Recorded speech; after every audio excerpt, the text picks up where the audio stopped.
যারা ডায়াবেটিক রোগী এবং যাদের কিডনিও ক্ষতিগ্রস্ত, কি খাবেন কি খাবেন না একটু কনফিউশন হয়। এমনি যেরকম ডায়াবেটিসের জন্য আমরা যেগুলো বলি সেগুলো তো খেতেই হবে, যেমন ধরুন মিষ্টি খাওয়া বারণ, বা ধরুন কার্বোহাইড্রেটটা কম, প্রোটিনটা বেশি, হ্যাঁ, আর ফ্যাটটা লিমিটে রাখি।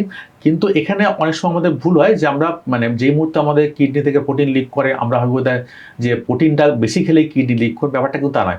আমাদের প্রোটিনের কোয়ালিটিটা চেঞ্জ করতে হবে। ধরুন মানে রেড মিটটা খাওয়া বন্ধ করতে হবে, কারণ রেড মিট বেশি খেলে অনেক সময় একটা প্রদাহ হয় কিডনির মধ্যে, ঠিক আছে।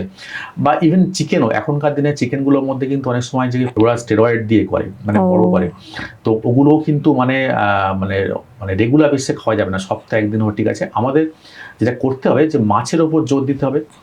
আপনি ধরুন ডিমের ওপর জোর দিন, বয়েলড এগ খেলেন।